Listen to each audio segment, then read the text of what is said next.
தெலுங்கு படம். AR Rahman music, Janhvi Kapoor நடிக்கிறாங்க, ராம் சரண் நடிக்கிறாரு. ஒரு சாங் சிக்குவேஷன்ஸ் டைரக்டர் சொல்கிறாரு ஏஆர் ரகுமான்கிட்ட. அப்போ அவர் வரும்போதே சொல்கிறாரு இடத்த மாற்றணும் அப்படின்னு சொல்லிட்டு வர்றாரு. இடத்த மாற்றணும்னு இவர் உட்காந்து இருந்த ஏஆர் ரகுமான் என்ன செஞ்சார், சேரை எடுத்து தன்னுடைய சேரை உட்காந்துருந்த சேரை எடுத்து தூக்கி இன்னொரு இடத்துல போட்டுக்கிட்டு இப்போ சரியா அப்படின்னு கேட்டார். டைரக்டருக்கு ஒன்றும் புரியல. அவர் சொன்னது ஷூட்டிங் லொக்கேஷனை மாற்றணும்னு சொன்னது, இவர் நினச்சிக்கிட்டது சரி நம்ம உட்காந்துருக்க இடத்த தான் மாற்ற சொல்கிறாருன்னு சொல்லிவிட்டு அங்கே போய் மாற்றிட்டு சரி சுச்சுவேஷன் என்னன்னு கேட்குறாரு. அந்த பெண்ணை பார்க்குறான். கிராமத்துக்கு வர்ற பெண்ணை பார்த்தவொடனே அவனுக்கு அந்த கதாநாயகனுக்கு உற்சாகம் பொங்குது. சிக்கிரி சிக்கிரிச்சே அப்படின்னு சொல்லி பாட்டு பாடுறான். அப்படின்னா சிக்கிரினா என்ன அர்த்தம்னு கேட்குறார் ரகுமான். அதாவது அந்த ஊர் அழகான பெண்ணை பார்த்தா சிக்கிரி அப்படின்னு சொல்லுவான். அது அவனுடைய பழக்கம் அப்படின்னா. இப்போ அந்த பாட்டு ஏஆர் ரகுமானுடைய பாட்டு ஆந்திராவுடைய தேசிய கீதம் மாதிரி பரவி இருக்குது. எங்கும் அந்த பாட்டை பற்றி தான் பேசுகிறாங்க. ரத்னவேலு சாங்கை பிரமாதமாக இதை பிக்சரைஸ் பண்ணியிருக்காரு. பிரமாதமாக இருக்குது அந்த படம்.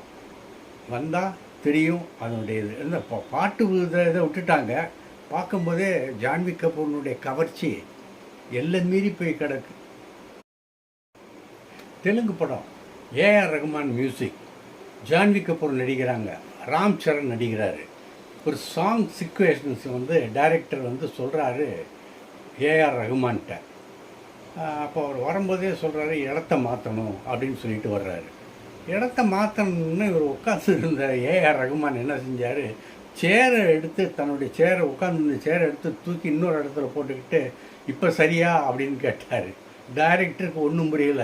அவர் சொன்னது ஷூட்டிங் லொக்கேஷனை மாற்றணும்னு சொன்னது, இவர் நினச்சிக்கிட்டது சரி நம்ம உட்காந்துருக்க இடத்த தான் மாற்ற சொல்கிறாருன்னு சொல்லிவிட்டு அங்கே போய் மாற்றிட்டு சரி சுச்சுவேஷன் என்னன்னு கேட்குறாரு. அந்த பெண்ணை பார்க்குறான். கிராமத்துக்கு வர்ற பெண்ணை பார்த்தவொடனே அவனுக்கு அந்த கதாநாயகனுக்கு உற்சாகம் பொங்குது. சிக்கிரி சிக்கிரிச்சே அப்படின்னு சொல்லி பாட்டு பாடுறான். அப்படின்னா சிக்கிரினா என்ன அர்த்தம்னு கேட்குறார் ரகுமான். அதாவது அந்த ஊர் அழகான பெண்ணை பார்த்தா சிக்கிரி அப்படின்னு சொல்லுவான். அது அவனுடைய பழக்கம் அப்படின்னா. இப்போ அந்த பாட்டு ஏஆர் ரகுமானுடைய பாட்டு ஆந்திராவுடைய தேசிய கீதம் மாதிரி பரவி இருக்குது. எங்கும் அந்த பாட்டை பற்றி தான் பேசுகிறாங்க. ரத்னவேலு சாங்கை பிரமாதமாக இதை பிக்சரைஸ் பண்ணியிருக்காரு. பிரமாதமாக இருக்குது அந்த படம். வந்தால் தெரியும் அதனுடைய இது. இந்த பாட்டு இதை விட்டுட்டாங்க.